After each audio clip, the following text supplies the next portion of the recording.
Unsure of your dream? Study abroad destination? Clear your doubts. Videsh Consult. Call 9676502888.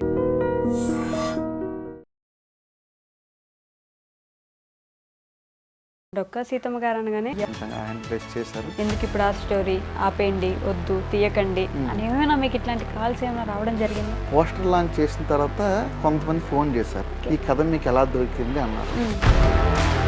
ఆయన నాకు చెప్పలేక నాకు ఇప్పుడు డబ్బులు అడ్జస్ట్ అవ్వాలి, డ్రాప్ అని చెప్పి అన్నారు. నేను ఏ ప్రొడ్యూసర్ దగ్గరికి వెళ్ళినా ఇదే సిచ్యువేషన్ ఎదురైంది. షూట్ స్టార్ట్ చేసినప్పుడు ఆయన కోర్టులో కేసు వేశారు. మరి ఏ ఉద్దేశంతో చేస్తానన్నది మా తర్వాత అర్థమైంది. నీకు అవసరమా ఇప్పుడు ఈ ఫీల్డ్ అంతా, గమన ఏదైనా జాబ్ చేసుకోవచ్చు కదా, ఎలా ఉండింది అప్పుడు మీ పరిస్థితి? పండగలు గట్టా వెళ్ళేటప్పుడు ఒక అతను కామెంట్ చేశాడు, ప్రతి ఒక్క మనిషికి లక్ష్యం ఉంటుంది, నువ్వు సినిమా ఫీల్డ్కి వెళ్తున్నావు, వెళ్ళరా, దానికి ఉంది, గట్టిగా ట్రై చేయని చెప్పేసి అంత సపోర్ట్ చేశారు. హాయ్, హలో, నమస్తే, welcome back to our channel. నేను మీ వైషు. డొక్కా సీతమ్మ గారు అనగానే అందరికీ గుర్తొచ్చేది ఆంధ్రుల అన్నపూర్ణమ్మ అని. ఆ రోజుల్లోనే ఎంతోమందికి వచ్చిన వాళ్ళకి లేదనకుండా కాదనకుండా అందరికీ అన్నం పెట్టేసి అందరికీ తెలిసిన అన్నపూర్ణమ్మ మన డొక్కా సీతమ్మ గారు. మరి అలాంటి సినిమా తీస్తున్నారంటే ఎన్ని జాగ్రత్తలు తీసుకొని ఉండాలో, ఎంత రీసెర్చ్ చేసి ఉండాలో కదా. సో ఆంధ్రుల అన్నపూర్ణమ్మ డొక్కా సీతమ్మ అంటూ సినిమాతో మన ముందుకైతే వచ్చేస్తున్నారు.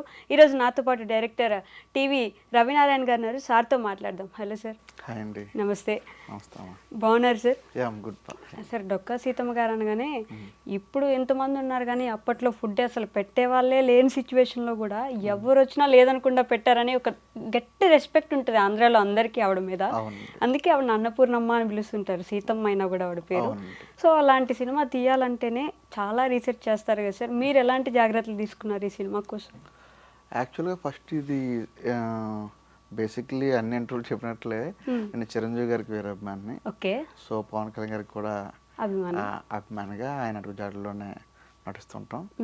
సో ఫస్ట్ ఆఫ్ ఆల్ నేను యాజ్ ఏ అసిస్టెంట్ డైరెక్టర్గా 2012 నుంచి దాదాపు ఒక 19 మూవీస్ వరకు వర్క్ చేశాను. ఓకే. సో ఈ మూవీస్ వర్క్ చేసాను. డెబ్యూగా నేను సినిమా స్టార్ట్ చేద్దాం, డెబ్యూ డైరెక్టర్ అని చెప్పేసి మనం అన్ని స్టూడియోస్ దగ్గర తిరిగాం, ప్రొడ్యూసర్లు కలిసాం, హీరోస్ కథలు చెప్పాం. సో ప్రాసెస్ అవుతూ ఉంటుంది. సరే సరదాగా ఒక డాక్యుమెంటరీ చేద్దామని చెప్పేసి అనుకునేటప్పుడు ఒక ఫ్రెండ్ కలిసి సరే డాక్యుమెంటరీ చేద్దాం అని చెప్పేసి ఫిక్స్ అయితే ఎవరు డాక్యుమెంటరీ చేద్దాం అనుకునేటప్పుడు అప్పుడు పవన్ సారు డొక్కా సీతమ్మ గారి గురించి చెప్పడం, మధ్యాహ్న ఆహార పథకం మీద ఆవిడ పేరు పెట్టడం, అలాగే అన్నా క్యాంటీన్లో కొన్ని మహాతల్లి పేరు పెట్టడం కూడా జరిగింది కాబట్టి సో ఆవిడ మీద డాక్యుమెంటరీ చేద్దాం అని చెప్పి అనుకొని ఫిక్స్ అయ్యి సో పబ్లిక్ డొమైన్లో ఏదైతే ఉందో కొంచెం ఇన్ఫర్మేషన్, అలాగే చాగంటి గారు చెప్పినవి కానీ, గరికపాటి గారివి, అలాగే కొన్ని సందర్భంలో నండూరు శ్రీనివాస్ గారు చెప్పినవి, అలాగే నెట్లో ఉన్న కొంత కలెక్షన్ తీసుకొని సో రాసుకుంటున్నాం. సో రాసుకునేటప్పుడు ఇది సరిపోదు, ఇంకా చాలా ఉంది మ్యాటర్ ఇంకా. సో ఇంకా మనం డీప్గా తెలుసుకుంటే బాగుంటుంది చెప్పి మా టీంతో కలిసి రైటర్స్ మేమందరం కలిసి సో చేద్దామని చెప్పి వాళ్ళు స్వస్థలం ఏదైతే ఉందో లంకలు గన్నవరం అని చెప్పి అక్కడికి వెళ్తే వాళ్ళు మునుమనోడు గారు భీముడి గారిని కలిసాం. ఆయన కొన్ని ఇన్ఫర్మేషన్స్ ఇచ్చారు. మిగతా 5వ తరం వారసులు కూడా హైదరాబాద్లోనే మనకి కొత్తపేటలో ఉదయ్ భాస్కర్ గారు, అలాగే శారది స్టూడియో అమీర్పేట దగ్గర శ్రీనివాస్ గారు, వీళ్ళు కూడా కలిసాం అన్నమాట. వీళ్ళు కూడా కొన్ని ఎక్స్పీరియన్సెస్ అనేవి, అంటే 5వ తరం వారసులు కాబట్టి ముందు వారసులు చెప్పే కొన్ని ఇన్సిడెంట్స్, సో ఇవి కూడా వాళ్ళు చెప్పారు. చెప్పేటప్పుడు డిజైన్ చేసిన తర్వాత ఇది డాక్యుమెంటరీగా సరిపోదండి, సినిమాగా చేద్దాం అని చెప్పేసి అనేసి అప్పుడు సినిమాగా డిసైడ్. అంతవరకు డాక్యుమెంటరీలా చేద్దాం, 30 to 40 minutes అని చెప్పి అనుకునేటప్పటికి సినిమాలో చేద్దాం అని చెప్పి అన్నారు. అయితే ఆయన సరే నేను డాక్యుమెంటరీ చేస్తాను, నాకు 40 minutes వరకు, సో సినిమా మీరు చేయండి అని చెప్పి ఒక అండర్స్టాండింగ్ మీద సో ఆయన డాక్యుమెంటరీ చేస్తున్నాడు, నేను మూవీ చేస్తున్నాను. అలా అనుకున్నారు. ఇది బేసిక్. ఓకే. అంటే డొక్కా సీతమ్మ గారు అనగానే ప్రజల ఆల్మోస్ట్ అందరికీ ఒక అవగాహన ఉంటుంది, అప్పట్లో ఏం చేశారు, ఎలా ఉండేవారు, ఆవిడ ఎంత హెల్ప్ చేశారు అనే అవగాహన అందరికీ ఉంది. సో సినిమాలో ఎక్కడైనా ఏదైనా మిస్టేక్ వస్తుందా, ఎక్కడైనా వీళ్ళు లేనిది పెడతారా, ఎక్కడైనా కొత్తగా సృష్టిస్తారా, ఆమె గురించి ఏమైనా నెగిటివ్గా ఇట్లా చేస్తారా అనే డౌట్స్ అందరికీ వస్తాయి. సో ఇలాంటి క్వశ్చన్స్ ఏమైనా మీ దాకా వచ్చాయా సార్? ప్రజలందరికీ అంటే ఇప్పుడు కొంతమంది తెలిసిందండి, అసలు డొక్కా సీతమ్మ గారు ఉన్నారని చెప్పేసి అప్పుడులో అంటే బిఫోర్ ఇండిపెండెన్స్ అప్పుడు కూడా బ్రిటిష్ వారికి కూడా అన్నం పెట్టిన మహాతల్లి ఆవిడ. సో ఆవిడ ఒకరు ఉన్నారన్న విషయం అతి కొద్ది మందికే తెలుసు. అంటే ఈస్ట్ గోదావరి, వెస్ట్ గోదావరి ఈ సరౌండింగ్ లో అటబోగట్లుగా కొంచెం. సో కొంతమంది ప్రవచనకర్తలుగా తెలిసింది.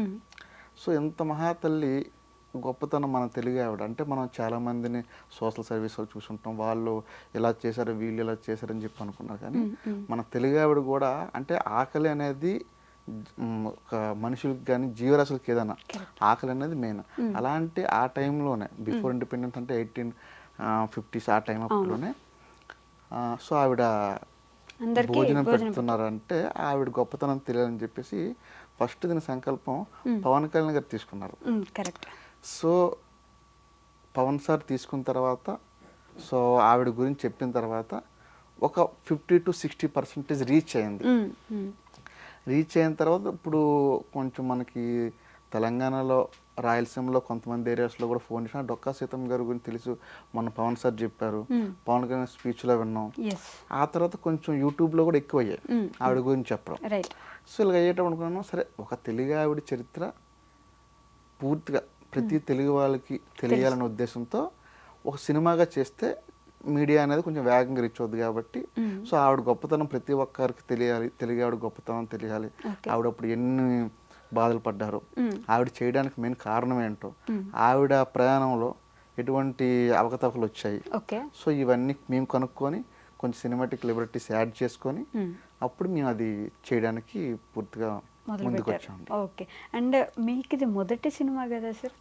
మొదటి సినిమానే అంటే ఏదైనా ఒక ఇమాజినరీ స్టోరీ అయితే అది మీ ఓన్గా ఎట్లా తీసినా కూడా ఓకే అయిపోతుంది. కానీ ఇలాంటి డేరింగ్ స్టెప్ మొదటి సినిమాకే ఎందుకు తీసుకున్నారని చెప్పొచ్చు? అంటే యాక్చువల్గా ఇది నాదొక సినిమా భ్రమర అనే సినిమా ఓపెన్ చేసి ఆగిపోయిందండి. ఓకే.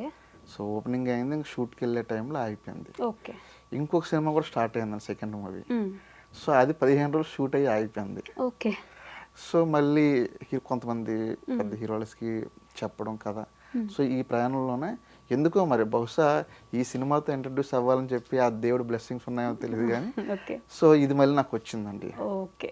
అంటే ముందు 12 సంవత్సరాల నుంచి మీరు ఇదే ఇండస్ట్రీలో ఉన్నారు. 2012 నుంచి ఇండస్ట్రీలో యాజ్ అసిస్టెంట్ డైరెక్టర్గా గోస్ట్ రైటర్స్గా డిపార్ట్మెంట్లో చేశానండి. ఓకే. గోస్ట్ రైటర్ అంటే ఇప్పుడు జనాలకు తెలియని విషయం, గోస్ట్ రైటర్ అనగానే బయట అంటే మనం రాసింది మన పేరు చెప్పుకోకుండా ఇచ్చేయడం అది కాదండి. గోస్ట్ రైటర్స్ అంటే ఏంటంటే రైటర్స్ ఉంటే రైటర్స్ కింద వర్క్ చేస్తారు. సో రైటింగ్ డిపార్ట్మెంట్ టీంలో అనమాట. గట్టిగా చలం గారి దగ్గర అభయ్ అన్నయ్య అని చెప్పేసి శ్రీమన్నారాయణకి కొన్ని సినిమాలకి ఆయన రాస్తారు. సో ఆయన దగ్గర నేను కూడా కొంచెం ఫాలో అప్ అయ్యి డిపార్ట్మెంట్ కమ్ము అలా ఫాలో అప్ అయ్యి స్క్రిప్ట్ విషయంలో 2017, 18, 19 ఈ 3 yearsలో అభయ్ గారి దగ్గర వర్క్ చేస్తున్నాను. ఓకే. అండ్ డొక్కా సీతమ్మ గారు అన్నట్టు మీరు విన్నట్టు ఏందాక పవన్ కళ్యాణ్ గారి వల్ల సగం మందికి తెలుసు కాబట్టి ఈ సినిమా అనుకున్నప్పుడు ఆయన్ని మీట్ అవ్వడం కానీ లేకపోతే ఆయన దగ్గరికి వెళ్ళి ఇలా ఒక సినిమా చేద్దాం అనుకుంటున్నామండి అని ఏమైనా చెప్పడం ఏమైనా జరిగిందా? అసలు లేదండి. ఎప్పుడు మనం ఒక అభిమానిగా ఆయన అభిమానించడం వరకు, ఆయన చూడాలన్న అంతవరకు తప్ప, ఒక ఫోటో తీసుకోవాలి అంతవరకు తప్ప నేను ఏదో సినిమా చేస్తాను ఆయన సో ఇలాగా ఆవిడ గురించి చెప్పారు మనం చెప్తే ఏదో జరుగుద్ది అని చెప్పి ఎప్పుడు హోప్ లేదండి. జస్ట్ జెన్యున్గా పవన్ కళ్యాణ్ అభిమానిగా ఆవిడ పేరు ఆయన చెప్పారు. కొన్ని సందర్భంలో ఇప్పుడు మధ్యాహ్న ఆహార పథకం కొన్ని ఇట్లా పెట్టారు. సో మనం కూడా ఆయన అభిమానం కాబట్టి సో సినిమా చేద్దాం, ఆవిడ చరిత్ర తీసుకుందాం, బాగా చెప్దాం కదా. ప్రతి తెలుగు వారికి 2 రాష్ట్రం తెలుగు వాళ్ళకి కూడా ఆ తెలుగు ఆవిడ గొప్పతనం తెలియాలి, బాగా చేద్దాం అని చెప్పే ఉద్దేశంతో ఒక స్టెప్ ముందుకేసామండి. ఓకే. ఆయనకైతే ఇంకా చెప్పలేదు, బట్ ఈ సినిమా తర్వాత మేబీ ఆయన దగ్గర నుంచే మీకు ఫోన్ రావచ్చేమో బాగా తీసారు ఏమో తెలియదు అండి. అంటే ఫస్ట్ హాఫ్ అంతవరకు ఆలోచించలే నేను సినిమా తీయాలి. ఫస్ట్ హాఫ్ నాకున్న బడ్జెట్ ప్రిన్సెస్లో కానీ యాక్టర్ సపోర్ట్స్లో కానీ సో ఫస్ట్ సినిమా తీసిన తర్వాత ఆటోమేటిక్గా ముందుకు వెళ్తుంటామండి. ఇన్స్పిరేషన్ అంటే ఇప్పుడు ఈ సినిమాకి పవన్ కళ్యాణ్ గారు 200% ఆయన ఇన్స్పిరేషన్ అండి, నో డౌట్ ఎట్ ఆల్. అంతేనా? కాస్ట్ అండ్ క్రూ గురించి మాట్లాడితే మురళీమోహన్ గారు, ఆమ్ని గారు ఒకసారిగా వాళ్ళిద్దరిని స్క్రీన్ మీద చూడడం కూడా ఇప్పుడు అంటే మంచి స్టోరీకి మంచి యాప్ట్ అయ్యే పర్సన్స్ ఉండడం అనేది గొప్ప విషయం. మురళీమోహన్ గారు అనగానే కొంచెం ఇంకా ఎక్కువ జనానికి ఏదో చేస్తున్నారు అనే ఒక ఇది వస్తుంది కదా. ఎలా ఉండబోతుంది సార్ క్యారెక్టర్, ఆమ్ని గారి క్యారెక్టర్స్ ఎలా ఉంటాయి? ఫస్ట్ ఆమ్ని గారికి ఈ కథ అనుకునేటప్పటికి కథ మొత్తం ప్యాకెట్గా టీంతో అంత రెడీ అయింది. అయిన తర్వాత కాస్టింగ్ చూద్దాం అని చెప్పి అనేసి ఈ కాస్టింగ్ విషయంలో ఎవరిని సెలెక్ట్ చేద్దాం ఫస్ట్ ఆఫ్ ఆల్ నా మైండ్లో ఉంది. సో ఆమ్ని గారు అంటే ఇప్పుడు తెలిసిన ఆర్టిస్ట్ చేత ఈ కథని చెప్పాలి, ఓకే. ఎవరు కొత్త ఆర్టిస్ట్ని పెట్టి చేస్తే ఇది కాదు. సో ఇప్పుడు తెలుగులో తీసుకుంటే తెలుగు వాళ్ళకి బాగా కనెక్ట్ అయ్యే యాక్టర్స్ కావాలి. అవును. సో క్యారెక్టర్ ఆర్టిస్ట్లా, హీరోయిన్లా, ఓల్డ్ యాక్టర్స్, రన్నింగ్ యాక్టర్స్ అని కాదు. సో అలా మన బడ్జెట్ ప్రెమిస్ కూడా కొన్ని ఉంటాయి. ఓకే. సో ఆ దీని మీద ఆలోచించి తెలుగు వాళ్ళకి అంటే బాగా కనెక్ట్ అయ్యే లేడీ ఎవరంటే ఓ శుభలగ్నం కానీ, ఓ మావ చిగురు కానీ అందరికీ ఆమెని గారు బాగా యాప్ట్. అవును. ఈజ్ వండర్ఫుల్ యాక్టర్స్ అంటే దాంట్లో అప్పుడు పొరుగింటి మంగళగౌరి అని అక్కడ మొదలైనప్పుడు అందరికీ చాలా మంచి గొప్ప యాక్టర్ ఆవిడ. సో ఈవిడైతే న్యాయం చేస్తారు. ఓకే. తెలుగు వాళ్ళకి కొంచెం కనెక్టివ్గా దగ్గర ఉన్నారు. సో ఈవిడ తెలుగు ఆవిడ కాబట్టి సీతమ్మ తల్లి. సో ఈవిడ చేత ప్లే చేస్తే బాగుంటుందని చెప్పేసి ఫస్ట్ ఆ మేడం గారికి వెళ్ళి కలిసాం. కథ చెప్పగానే ఆవిడ కూడా చాలా ఎగ్జైట్ ఫీల్ అయ్యి, పాపం ఆవిడకి తెలియదు పాపం. సో చెప్పాను క్లియర్గా. చెప్పిన తర్వాత ఆ మేడం మేనేజర్ మేకప్ మ్యాన్ శోభా గారు అని చెప్పి ఉన్నారు. ఆవిడ కూడా చెప్పారన్నమాట, అమ్మ మనం ఎన్ని సినిమాల్లో చేయొచ్చు కానీ కొన్ని సినిమాలు మనకు మార్కు ఉండిపోతాయి, అలాంటిది ఈ సినిమా అమ్మ అంటే డెఫినెట్గా చేద్దామని చెప్పి ఇమీడియట్గా మేము అడగగానే డేట్లు ఇచ్చారు. అవి స్టార్ట్ అంతే. ఇప్పుడు దీని తర్వాత ఆమెని గారు ఓకే. ఇక్కడ అందరికీ డొక్కా సీతమ్మ గారి గురించి అందరు తెలుసు కానీ జోగన్న గారిది కూడా చాలా కీలక పాత్ర ఉంటుంది ఆవిడ జీవితంలోను కూడా. సో ఇప్పుడు హస్బెండ్ క్యారెక్టర్ ఇప్పుడు ఇతను పెట్టాలి కాబట్టి ఎవరిని పెడదామని చెప్పి ఆలోచించాం. సో ఆమెని గారు అందరికీ తెలుసు, మన తెలుగు వాళ్ళందరికీ. అలాగే హస్బెండ్ క్యారెక్టర్ వేసిన యాక్టర్స్ కూడా అందరికీ తెలియాలి. సో తెలియాలి కానీ చాలా సౌమ్యంగా అందరికీ తెలిసిన అందమైన పాత్రలు చేసి కొంచెం పొలైటెడ్గా కొంచెం అందరికి అంటే కొంచెం ఇటువంటి నెగిటివ్ క్యారెక్టర్ గట్రా చేసి ఉండకూడదు అంతకుముందు. అఫ్కోర్స్ యాక్టర్ అనేక అన్నీ చేస్తారు, అన్నిటిలో కూడా ఒదిగి అట్లా ఇన్వాల్వ్ అయ్యి చేస్తారు. కానీ అలాంటి రిమార్క్ లేకుండా ఉండే ఆర్టిస్ట్ని ఎంచుకోవాలని చెప్పేసి అనుకున్నాం. సరే ఒకటి రెండు పేర్లు ఉంటప్పుడు పాపం వాళ్ళు అనుకున్నారు కానీ నాకు ఎందుకు అనలే. నాకు డే 1 ఎప్పుడైతే ఫిక్స్ అయ్యానో ఆమెని గారు ఓకే అనగానే మైండ్లో ఆమెని గారి కంటే సీనియర్ అయ్యి ఉండాలి, ఆమెని గారి కంటే కొంచెం ఫెమిలియర్ ఫేస్ అయ్యి ఉండాలి, కొంచెం యాక్టర్స్కి కూడా ప్రూవ్ అయ్యి ఉండాలి, గుడ్ యాక్టర్ అవ్వాలి, రెస్పెక్టబుల్ యాక్టర్ అవ్వాలని చెప్పేసి మురళీమోహన్ సార్ని అనుకున్నా ఫస్ట్. అనుకున్న తర్వాత నాకు అన్ని విషయాల్లో ఆకెళ్ళ గోపాలకృష్ణ గారు అని చెప్పి ఆర్టిస్ట్ ఉన్నారు. నాకు మొదటి నుంచి 2012 నుంచి పరిచయం. ఆయనతో ఏదైనా డిస్కస్ చేస్తా ఫస్ట్. ఆయనతో నేను జబర్దస్త్ రాజమౌళి గారితో బాగా కనెక్టివిటీస్ నాకు. అన్నగారు అనుకుంటున్నానంటే అద్భుతం సోదర వెళ్దాం అని చెప్పి అనేసి సార్కి ఫోన్ చేయగానే సరే రమ్మనండి అని చెప్పి అన్నారు. ఆయనకి వెళ్ళి చెప్పగానే సార్ ఇలా అనుకుంటున్నా అంటే ఫస్ట్ సబ్జెక్ట్ చెప్పలే, మమ్మల్ని కలవాలని చెప్పంటే రమ్మని చెప్పారు జయగారికి. ఆడికి వెళ్ళిన తర్వాత సార్కి చెప్పాం, సార్ ఇలాగ డొక్కా సీతమ్మ గారి బయోపిక్ తీద్దాం అనుకుంటున్నాం, ఆమెని గారు చేస్తున్నారు, మీరు డొక్కా జోగన్ గారి పాత్ర మీరు చేస్తే బాగుంటుంది. కానీ చాలా చాలా హ్యాపీ ఫీల్ అయ్యారు. ఎందుకంటే ఆయన కూడా రాజమండ్రి ఎంపీగా చేశారు. డొక్కా సీతమ్మ గారు రాజమండ్రి ఆ ప్రాంతం. లేదండి ఇది చాలా మంచి కథ ఇది, సో బాగా మంచి సబ్జెక్ట్ ఎంచుకున్నారని చెప్పి, ఎంత కథ ఏమనుకుంటున్నారు నాకు కొద్దిగా తెలుసు, మీకేం తెలుసు చెప్పండి అని చెప్తే ఒక 45 to 50 minutes నేరేట్ చేశాను సార్కి. అసలు ఇంకేం ఆలోచించుకుంటా ఆయన బాగా ఎగ్జైట్ ప్రతి సీన్కి థ్రిల్గా ఫీల్ అయ్యారు. బాగా థ్రిల్గా ఫీల్ అయ్యి అసలు బాగా డిజైన్ చేసేవారు, మీరు ఎన్నో సినిమా చేశారని చెప్పి నా డెబ్యూ మూవీ అండి అన్నారు. ఓ అవునా ఓకే ఆల్ ది బెస్ట్ ఆయన బ్లెస్ చేశారు. చేసిన తర్వాత సార్ డేట్స్ చెప్పాను కానీ ఆయన కూడా అడగగానే డేట్స్ అయితే ఇమీడియట్లీ మాకు సహకరించారు. మొత్తం షూటింగ్ అయితే ఇప్పుడు పూర్తి చేసేసుకున్నారు. ఇంకొంచెం ఉందండి, అది సమ్మర్ కదా కొంచెం హాట్ ఎక్కువ ఉందని చెప్పేసి, అంటే అది ఎక్స్ట్రా అవుట్డోర్లో చేయాల్సిన షూట్ అది. సో ఇంకా ఒక 8 days అలా ఉంది అంతే, అదైతే అయిపోయినట్లే.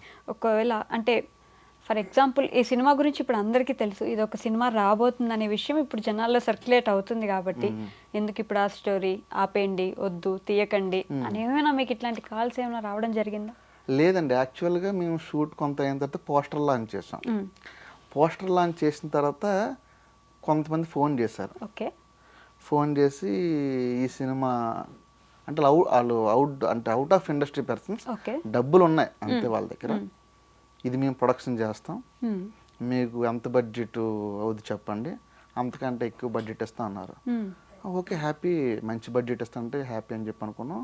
సో వాళ్ళ కండిషన్ ఏంటంటే ఫస్ట్ ఆఫ్ ఆల్ కొత్త క్యాస్టింగ్ని పెట్టండి, ఈ ఆర్టిస్టులందరినీ తీసేసి పాపం వాళ్ళు తెలియక వేరే యాక్టర్స్ అందరినీ మారుద్దామండి అన్నారు. మారుద్దాం అనుకుంటే నా మనసు అంగీకరించలే. మొదటి కాంచి అనుకున్నాం మన షూట్ సగం అయిన తర్వాత వాళ్ళు వచ్చారు, ముందేం రాలేదు. సో అని చెప్పేసి కొంచెం వాళ్ళ టర్మ్స్ అండ్ కండిషన్స్ మనకి ఇది అవ్వక ఒకటి ఆగింది. ఇంకో పెద్ద ప్రొడక్షన్ చేద్దాం అని చెప్పి అనుకున్నారు. సో నాకు ఫోన్ చేశారు, కలుద్దాం సార్ అని చెప్పి అన్నారు. బట్ అప్పటికే పోస్టర్ లాంచ్ అయ్యి కొంచెం వైరల్ అయ్యి కొంచెం ఫంక్షన్ బాగానే, లేదండి మీరు కూడా పవన్ కళ్యాణ్ గారి అభిమానే, సో చేద్దాం అనుకుంటున్నా, బాగా చేయండి సార్ అని చెప్పి వాళ్ళు సపోర్ట్ చేశారు. సో ఆపియండి అని చెప్పేసి ఎవరు అనలేదు, కానీ సహకరిస్తాం కాదు, కొన్ని టర్మ్స్ అండ్ కండిషన్ మారుతుందని చెప్పాను. కానీ నేను దానికి యామిని గారే ఉండాలి, మురళీమోహన్ గారే ఉండాలి, యాజ్ ఇట్ ఈస్ కదా ఇదే ఉండాలి, మేము అనుకునే మ్యూజిక్ డైరెక్టర్ అంటే ఒకసారి మేము చేసి ఒక స్టెప్ ఎక్కిన తర్వాత అందరూ వచ్చారండి. వచ్చినా సపోర్ట్ తీసుకుంటాం, ప్రాబ్లం లేదు. బట్ వాళ్ళు వచ్చి మొత్తం అంతా చేంజ్ చేయాలి యాజ్ అ ప్రొడ్యూసర్గా అని చెప్పి అనుకుంటప్పుడు నేను అసలు దానికి యాక్సెప్ట్ చేయలేకపోతున్నాను. ఎందుకంటే ఆల్మోస్ట్ సాంగ్స్ కానీ చంద్రబోస్ గారు లాంటి, నెక్స్ట్ రాంబాబు ఘోషాల్ గారు, చిర్రావూరు విజయ్ కుమార్ గారు, వీళ్ళ సుచిత్ర మేడం గారు నాకు అంత బ్యాకప్, వీళ్ళందరూ కలిసి టీం వర్క్ లో చేసాం. సో ఇప్పుడు ఎవరో వచ్చి వాళ్ళు చేంజ్ చేస్తారు అనుకుంటే నేను ఏమాత్రం అంగీకరించలేదు. సో అలాగా బెదిరింపు. మరి ఇప్పుడున్న ప్రొడ్యూసర్ని ఎలా ఒప్పించారంటే ఎలాంటి ఇది చేసుకున్నారు అప్పుడు ఆయనకు చెప్పినప్పుడు? కానీ చాలా మంచి క్వశ్చన్ వేశారండి. యాక్చువల్గా ఇది ఫస్ట్ వేరే ప్రొడ్యూసర్ అండి. వేరే ప్రొడ్యూసర్ డాక్యుమెంటరీ నుంచి సినిమా చేద్దాం అనుకుంటే వేరే ప్రొడ్యూసర్ వచ్చారు. ఆయనకి మూవ్ అయ్యేసరికల్లా మేము ఫస్ట్ నవంబర్లో పోస్టర్ లాంచ్ చేసాం. జస్ట్ మామూలుగా ఫేస్బుక్లో పోస్టర్ పెట్టాం టైటిల్. అది చూసి ఒక పర్సన్ నాకు ఫోన్ చేశారు. ఒక పర్సన్ ఫోన్ చేసి ఈ కథ బాగా తీస్తున్నారు, ఆల్ ది బెస్ట్ అండి, ఈ కథ మీకు ఎలా దొరికింది అన్నారు. దొరకడం ఏంటి సార్, ఇది యూట్యూబ్స్లో అన్నీ ఉన్నాయి, సో అందరు చెప్పారంటే, లేదు ఈ కథ మీద నేను పుస్తకం రాశాను, దీనికి సర్వ హక్కులు నా మీద నాకే ఉన్నాయి, ఈ పుస్తకం మీద కానీ ఆవిడ మీద కానీ సినిమా మీద కానీ నేను వాళ్ళ స్టోరీ కూడా రిజిస్ట్రేషన్ చేయించాను, ఒకసారి మీతో కలిసి మాట్లాడాలండి అన్నారు. షూర్ అండి మాట్లాడదాం అన్నారు. మళ్ళీ ఆయన వచ్చారు, ఫోన్ చేశారు, మాట్లాడదాం అన్నారు. సార్ నేను ఆల్రెడీ ప్రిపేర్ అయ్యా సబ్జెక్ట్ గురించి, రెడీ టు షూట్ ఇంకో 10 daysలో. ఇప్పుడు మీరు వచ్చి మాట్లాడి కలిసి చేద్దాం, నేను రైటర్గా ఉంటాను, మీరు డైరెక్టర్గా చేయండి, మీరు ఎంత బడ్జెట్లో చేస్తున్నారు, ఇంకా పెద్ద బడ్జెట్లో నేను ఇస్తాను అని చెప్పి ఏవో అంటున్నారు. టోటల్ నాకు అంత అనిపించలేదు. సార్ మీరు ఏదో రాసుకుంటే మీరు చేసుకోండి, నాది నేను చేసుకుంటాను సార్, ప్రాబ్లం లేదనగానే ఆ పోస్టర్ మీద ఉన్న పేరు చూసి ప్రొడ్యూసర్కి అప్రోచ్ అయ్యారన్న. ప్రొడ్యూసర్కి అప్రోచ్ అయ్యి, సార్ ఇది నేను నాటకం రాశాను, ఒక 6 నందులు వచ్చాయి, పుస్తకం కూడా రాశాను, ఇదిగోండి కోర్టు నోటీస్ కూడా అప్పుడు స్టే ఇచ్చాం, మామూలుగా ఇచ్చాం, తనిఖీల వర్ణి గారు లాంటి వాళ్ళు కూడా సినిమా చేద్దాం అనుకుంటే అడ్డుకున్నాం, దీని మీద రైట్స్ నాకు ఉన్నాయి, మీరు సినిమా చేస్తే ఎటువంటి పరిస్థితులు అయినా సరే నేను ఆపుతాను, మళ్ళీ మీరు యాజ్ అ ప్రొడ్యూసర్ డబ్బులు లాస్ అయిపోయాను. కానీ ఆయన నాకు చెప్పలేక నాకు ఇప్పుడు డబ్బులు అడ్జస్ట్ అవ్వాలి, డ్రాప్ అని చెప్పి అన్నారు. అంతా ఉన్నాయి, అడ్వాన్స్లో అప్పటికి ఇచ్చేసాం. సరే ఓకే అని చెప్పేసి ఇంకో ప్రొడ్యూసర్కి వెళ్ళాం, సేమ్ అక్కడికి అదే అవుతుంది. ఈ పర్సనల్ చెప్తున్నాడు. అప్పుడు నాకు ఆ విషయం తెలిసింది. నేను కూడా ఫోన్ చేస్తాను, ఏంటి సరే మీరు చేస్తుంది, ప్రొడ్యూసర్స్ బ్లాక్మెయిల్ చేస్తున్నారు, ఇది నా ఫస్ట్ సినిమా, మీరు అలా వెళ్ళి చెప్తారు, మీ కథ మీరు చేసుకోండి, మీ కథ నేను కాపీ కొట్టలే, మీరు పుస్తకం రాసిన విషయం కూడా నాకు తెలియదు, సో ఇది ఎలా చేస్తారని చెప్పాను. కానీ లేదు నేను సినిమా చేద్దాం అనుకుంటున్నాను, ఎవరు చేసిన అడ్డుతాను అని చెప్పి ఆయన కొంచెం వేరే వెర్షన్లో మాట్లాడారు.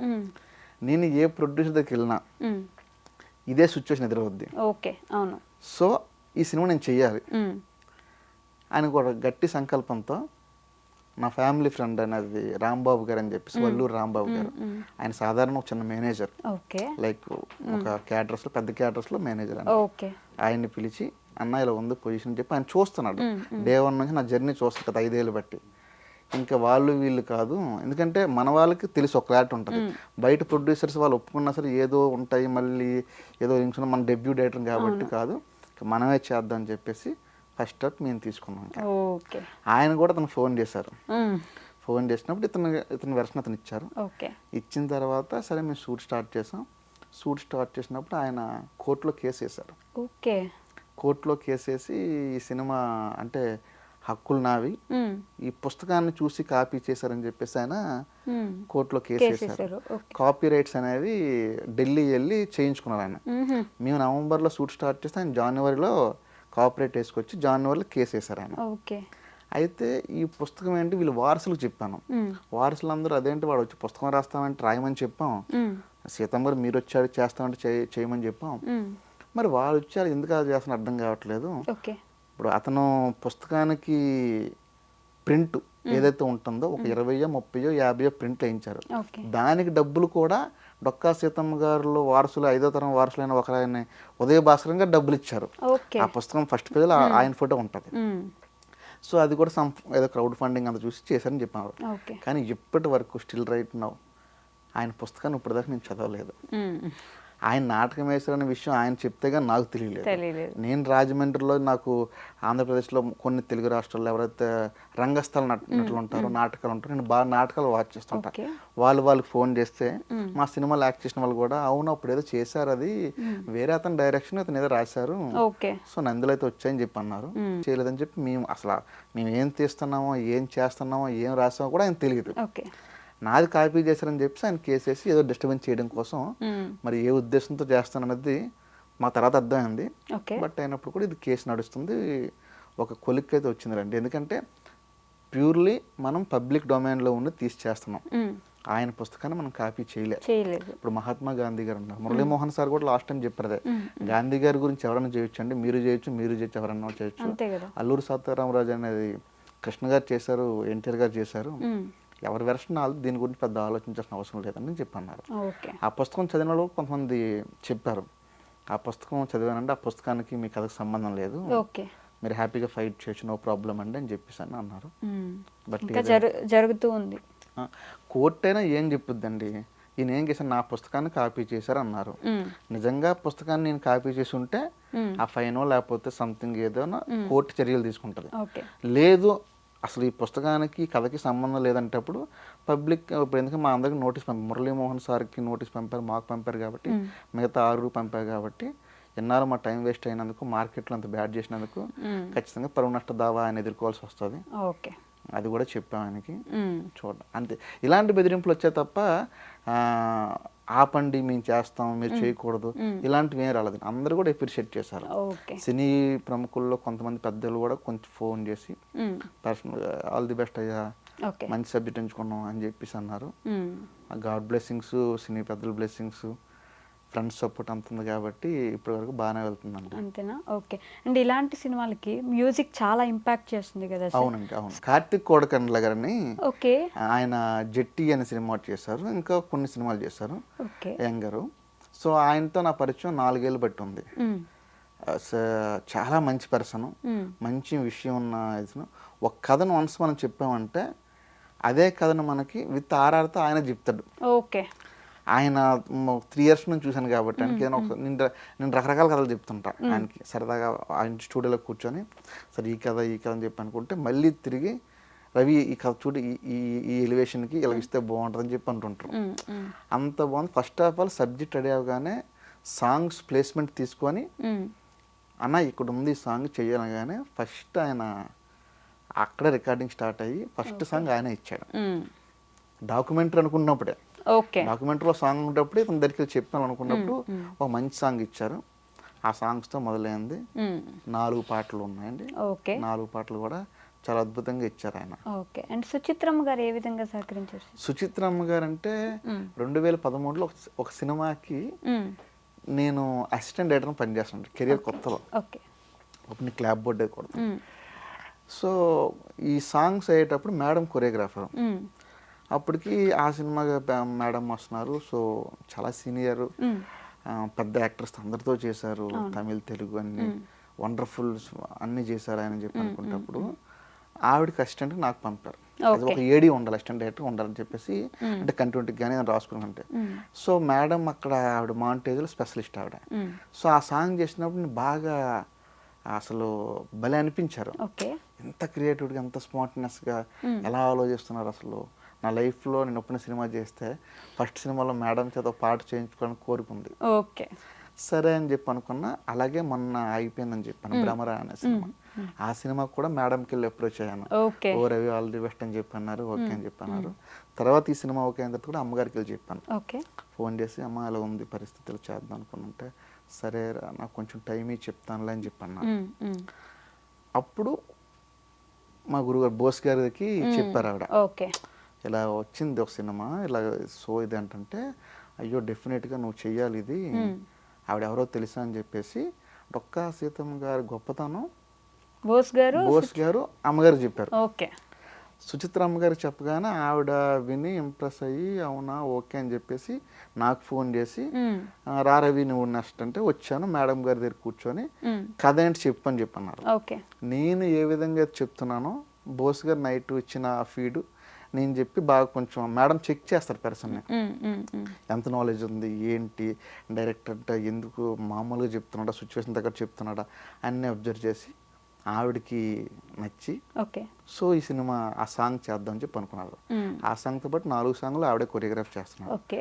అయితే ఈ సాంగ్లో ఉన్న స్పెషల్ ఏంటంటే మేడం గారు దాదాపు చాలా సినిమాలు చేశారు, కౌంట్లెస్ అసలు. సో ఎన్ని పాటలు చేశారు కానీ ఎప్పుడు డెత్ సాంగ్ చేయలే ఆవిడ. సో ఇది డెత్ సాంగ్ ఆవిడకి ఫస్ట్ టైం. ఆవిడ కూడా చాలా అంటే ఆ రోజు నుంచి మా అంటే వర్క్షాప్లో ఉన్నప్పుడు అమ్మగారితో అంటే ముందు పరిచయం ఉన్నప్పుడు కూడా ప్రయాణం అక్కడి నుంచి మొదలైంది. సో మేడం గారు కూడా ఇది ఒక కొరియోగ్రాఫర్ నేను ఆ 3-4 డేస్ చేసి వచ్చేయాలని కాకుండా సినిమాలో ఇన్వాల్వ్ అయిపోయి నేను కొత్త డైరెక్టర్ని పాపం నేను పడుతున్న స్ట్రగుల్స్ కష్టాలన్నీ ఆవిడకి తెలుసు. ఆవిడ ఒక ఈ సినిమా ప్రాజెక్ట్కి ఒక నాకు పర్సనల్ గురువు లాగా, ఒక సిస్టర్ లాగా, ఒక మదర్ లాగా సపోర్ట్ చేసి అన్ని విషయాల్లో కూడా ఉండి నాకు బ్యాక్ సపోర్ట్ ఉండి ఐడియాలజీ ఇచ్చేవారు. మరి ఇప్పుడు అనుకుంటున్నాను సూర్యపేసింది అది అలా చేయకి ఇలా చేయని చెప్పి అనడం, ఆవిడ సపోర్ట్ గైడెన్స్ తీసుకొని ఈ ప్రాజెక్ట్కి చాలా బలమైన వ్యక్తి ఆవిడ, బలంగా నిలబడిన వ్యక్తి కూడా ఆవిడే. దానికి కారణం మా బోస్ గారు. ఎందుకంటే బోస్ గారు కూడా ఆ రోజు ఫస్ట్ చెప్పడం. సో మమ్మల్ని అంటే మమ్మల్ని చాలా మంది కళాకారుల్ని, గేయ రచయితలని, డైరెక్టర్లు కూడా బోస్ గారు బాగా సపోర్ట్ చేస్తారు. పర్సనల్గా ఆయనతో టచ్ ఉన్న వాళ్ళు ఎవరైనా మీరు చెప్తారు. సో అలాగే మాకు కూడా సపోర్ట్ చేశారు. సో మేడం గారు కూడా ఇదేదో కొరియోగ్రాఫర్ ఒక పార్ట్ అని కాకుండా ఇది మన సినిమా టీం వర్క్ అన్నట్టు మేడం గారు ఇన్వాల్వ్మెంట్ అయ్యి అలా మేడం గారు వచ్చి అలా సపోర్ట్ చేశారండి. ఓకే. అండ్ ఈ సినిమా తర్వాత అనుకున్న తర్వాత గవర్నమెంట్ మీట్ అవ్వడం కానీ గవర్నమెంట్ నుంచి ఏమైనా మీకు రాయితీ అలాంటివి ఏమైనా వచ్చే అవకాశం ఉండిందంటారా సార్? లేదండి, అంటే అసలు గవర్నమెంట్ దాకా మేము టచ్ చేయలేదు. సో విషయం ఏంటంటే మా సినిమాకు అవుట్డోర్ లొకేషన్ చూడడానికి అటువైపు వెళ్ళాం. ఈస్ట్ రాజమండ్రి, రావులపాలెం ఆ సరౌండింగ్ లంకలుగా వెళ్ళేటప్పుడు అక్కడ TV9 సత్య గారు అని చెప్పేసి మంచి అక్కడ రిపోర్టర్ ఆయన, కానీ మంచి ఆర్టిస్ట్ కూడా అన్న, నాకు బాగా కనెక్ట్ అయ్యి ఆర్టిస్ట్గా మన సినిమాలో కూడా చేస్తున్నాడు. సో పెద్ద కొడుకు వేషం చేస్తున్నారు. సో చేసేటప్పుడు ఈ సినిమా గురించి సినిమాటోగ్రఫీ మినిస్టర్ కందులు దుర్గేష్ గారి దగ్గరికి ఆయన చెప్పారన్నమాట, ఇలా చేస్తాను సార్ మంచి ప్రోడక్ట్. కానీ దుర్గేష్ సార్ కూడా బాగా హ్యాపీగా ఫీల్ అయ్యి, ఎందుకంటే ఇప్పుడు జనసేన పార్టీలు ఉన్నారు, పవన్ కళ్యాణ్ సార్ పార్టీ కూడా ఆయన అప్పటికి డొక్కా సీతమ్మ గురించి చెప్పారు కాబట్టి ఆయన కూడా బాగా ఇంప్రెస్ అయ్యి సో ఎటువంటి సపోర్ట్ కావాలనుకున్నా ఈ సినిమాకి పూర్తి సహాయ సహనిధులు నా నుంచి మా గవర్నమెంట్ నుంచి ఉంటాయని చెప్పి సార్ ఒక బయట కూడా నాకు పంపారు. January 26th అన్నారు. సో ఆ రోజు నాకు పంపించారు, రిపబ్లిక్ డే రోజు నాకు పంపించారు సార్, ఒక బయట పంపించారు. సో సపోర్ట్ చేస్తాను, నేను ఎటువంటి సపోర్ట్ అడగలేదు. So first of all cinema complete చేద్దాం. సో సినిమా కంప్లీట్ అయిన తర్వాత గవర్నమెంట్ దగ్గరికి వెళ్దామా లేకపోతే ఇంకెవరి దగ్గరికి వెళ్దామా ఏంటని చెప్పేసి లేటర్ అని చెప్పి అనుకుంటున్నారు. ఓకే. అండ్ సినిమా మొత్తం అయిపోతే టెక్నీషియన్స్ గురించి ఖచ్చితంగా మాట్లాడాలి అంటే ఒక 2-3 ఏ టెక్నీషియన్ గురించి మాట్లాడతారు సార్ ఇప్పుడు మీ సినిమాకి సంబంధించి?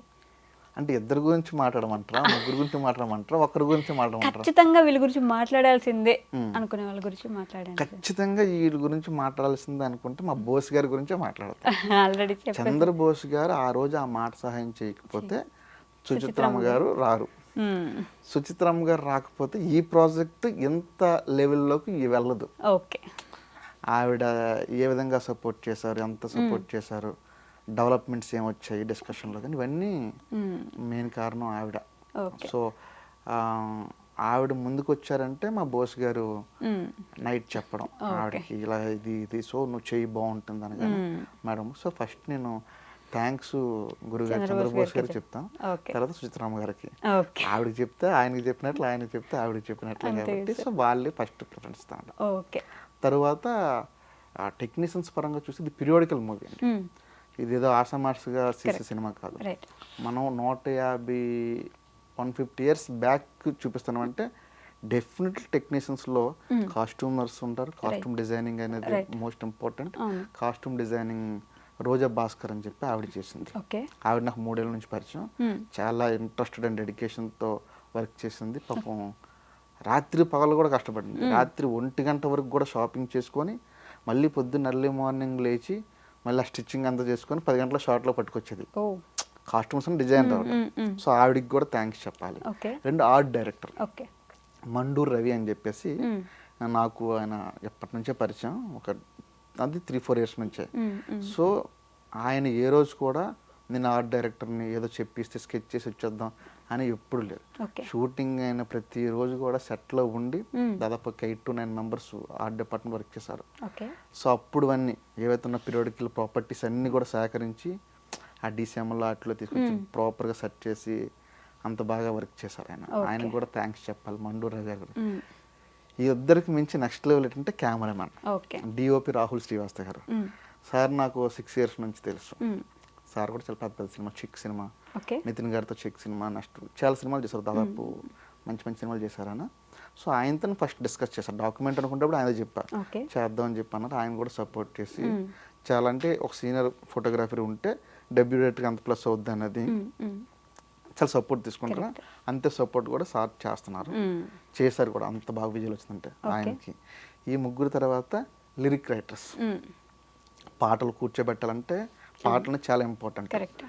మొదటి పాట రాసింది మా చంద్రబోస్ గారు, సెకండ్ చిర్రావూరి విజయ్ కుమార్ గారు, మూడో పాట రాంబాబు ఘోషాల్ గారు, నాలుగో పాట వీరు అని చెప్పి కొత్త అబ్బాయి చాలా బాగా రాశారు. వీళ్ళ నలుగురు కూడా థ్యాంక్స్ చెప్పారు, ఎందుకంటే పాటలు నెక్స్ట్ లెవెల్లో తీసుకెళ్తారు. అందులో ఓపెనింగ్ బీజింగ్ గురించి సాంగ్ బోస్ గారు రాశారు. అది డెఫినెట్గా అందరికీ అన్ని పాటలు కనెక్ట్ అవుతాయి. ఒక్కొక్క స్టైల్ ఉంటుంది కానీ బోస్ గారు అంటే ఆయన పదాలు వాడతారు తెలుసు. నిజంగా నా డెబ్యూ సినిమాలో బోస్ గారు నాకు మొదటి పాట రాయడం అనేది నేను చాలా అదృష్టంగా భావిస్తున్నాను. అలాగే ఇతను చిర్రావూరి విజయ్ కుమార్ అంటే గోవింద గోవింద ఖడ్గం సినిమాలో సాంగ్ కానీ చాలా మంచి, పెళ్ళం ఊరెళ్తే సినిమా పాటలు, సింహరాశి పాటలు, చాలా మంచి మంచి పాటలు రాశారు. మనం ఇప్పుడు 90s కిడ్స్ పాడుకునే పాటల్లో మంచి పాటలు ఆయన రాసిన కొన్ని ఉంటాయి. ఆ పాట చెప్పగానే ఆ పాటతో రాసిందా అని చెప్పి అంత ఉంది. రాంబాబు ఘోషాల్ గారు అని చెప్పి అతను కూడా మంచి పాటలు రాశారు. అర్జున్ రెడ్డి, ఇప్పుడు వస్తున్న కాంతార మూవీకి కానీ ఈ రాశారు. సో వాళ్ళు కూడా ఇది ఒక టెక్నీషియన్ లిరికిస్ట్ అని చెప్పి రాలేదండి. ఆ సీతమ్మ గారి మీద ఉన్న రెస్పెక్ట్, ఇంత మంచి ప్రాజెక్టులోకి ఒక మంచి సిచ్యువేషన్ వచ్చినప్పుడు బాగా రాయాలని చెప్పేసి వాళ్ళు చేశారండి. వీళ్ళందరి తర్వాత నెక్స్ట్ లెవెల్ మా మ్యూజిక్ డైరెక్టర్. ఆయన డే 1 నుంచి కూడా ఎప్పుడు కథ మేము డాక్యుమెంట్ అనుకుంటే నా పక్కన ఉండేవారు. అంత సపోర్ట్ చేసి ఖచ్చితంగా ఈ 4 పాటలు కూడా సింగిల్ ట్యూన్సే. 4 ట్యూన్స్ ఇచ్చి 5 ట్యూన్స్ ఇచ్చి ఏం లేదు. ఏంటి ఇచ్చిన ట్యూన్ ఓకే అయిపోయేది. ఓకే అయిపోయిన తర్వాత నేను కావాలని సరదాగా బోస్ గారు రాస్తున్నారు ఈ పాట, మంచి ట్యూన్ అవ్వాలి, ఇదిగో లిరిక్స్ ఇచ్చారని చెప్పేసి ఒక లిరిక్స్ పంపించాం. ఆయన ఒక చేసి పంపించారు. సరదాగా సరే ప్రతిదో సింగిల్ ట్యూన్కి ఓకే అయిపోతుంది ఏంటి, నేను వాంటెడ్లు అడిగా, అన్న దీనికి ఇంకో వెర్షన్ కావాలి, నాకు ఇంకో ట్యూన్ ఇవ్వంటే ఇస్తా, ఇంకోటి ఏంటి నీకు ఇంకో 2-3 కూడా ఇస్తా, ఇప్పుడు నువ్వు దాంట్లో ఎందుకు నచ్చలేదు చెప్పు నాకు అన్నారు. ఎందుకు నచ్చలేదో చెప్పు, నేను డెఫినెట్ చేద్దాం రవి అన్నారు. లేదన్నా ఇది కొంచెం ట్యూన్ అయితే బాగుంది, ఇంకా బెటర్మెంట్ ఉంటే బాగుంటుందేమో అనుకుంటే, ట్యూన్ అయితే బాగుందన్నా కదా, ఒకసారి నువ్వు సార్కి పంపు, మేడం గారికి పంపు. సో సార్కి పంపు, మేడం గారికి పంపు, వాళ్ళు ఏమంటారు విన్ రవి, ఆ తర్వాత డెఫినెట్గా మారుద్దాం, దానికే ఉంది, నువ్వు సాటిస్ఫై అయిందా నేను ఇస్తాను అబ్బా, నాకు ప్రాబ్లం లేదని చెప్పాను. పాపం అప్పుడు ఎక్కడో మలేషియా ప్రోగ్రామ్స్లో గట్టు బిజీగా ఉంటారు, కార్తీక్ అన్న కూడా మలేషియా ప్రోగ్రామ్ ఉంటే అక్కడ నుంచి ట్యూన్ కంపోజ్ చేసి నాకు పంపించేవారు. సో అక్కడ నుంచి ఒక ట్యూన్ అనుకొని ఇక్కడికి ఇస్తే వాళ్ళు ప్రోగ్రామర్స్ ఎవరు ఉంటారు సంథింగ్, ఇక్కడ సౌండ్ ఇంజనీర్స్ ఎవరు, ఆయన దగ్గర చూసి అక్కడ నుంచి నాకు పంపించారు. చేసిన తర్వాత మేడం గారికి పంపించారు సాంగ్ లిరిక్, ఆయన పాడి పంపించారు అన్నమాట. మేడం గారు అనగానే ఇంకా సూపర్ ఎక్సలెంట్, అసలు నెక్స్ట్ లెవెల్ ఉంది, ఇది ఓపెనింగ్ సాంగ్ అయితే సినిమా నెక్స్ట్ లెవెల్ కూర్చోబెడద్దు అన్నట్లున్నారు. వెంటనే అన్నకు ఫోన్ చేసి లేదన్నా ఇంకా బెటర్మెంట్ ఉంటుందని చెప్పాడు. అంటే ఎప్పుడు బెటర్మెంట్లో తప్పు లేదు, కానీ నీకు కనెక్ట్ అయిందంటే అక్కడ స్టాప్ చేసేసుకో, ఇంకా బెటర్మెంట్ అనుకుంటే అది వేరేలా ఉంటుంది. రైటింగ్స్లో ఓకే కానీ ట్యూన్స్ అనేది చూసుకోరు, అవి ఇది కరెక్ట్ యాప్ట్ నీకు కావాలంటే ఇంకోటి ఇస్తాను అన్నారు. లేదన్నా మేడం ఓకే అన్నారు, సార్ ఓకే అన్నారు, డన్. అంత మంచి టెక్నీషియన్ అండి మా కార్తిక్ అన్న.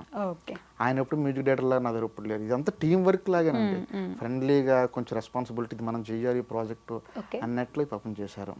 ఓకే అండి, ఆమని గారితో వర్కింగ్ ఎక్స్పీరియన్స్ ఎలా ఉండింది? అసలు ఆమెని గారితో అసలు నేను ఎప్పుడు చిన్నప్పుడు మనం టీవీలో ఉండేటప్పుడు మా అమ్మగారు అందరు సినిమాలు చూసినట్టు శుభలగ్నం గట్రా చూసేవాళ్ళం. అలాంటి యాక్టర్స్తో నా డెబ్యూట్ మూవీలో ఆవిడని మెయిన్ లీడ్ చేస్తుందని చెప్పి నేను అసలు ఇప్పుడు ఎక్స్పెక్ట్ చేయలేదు.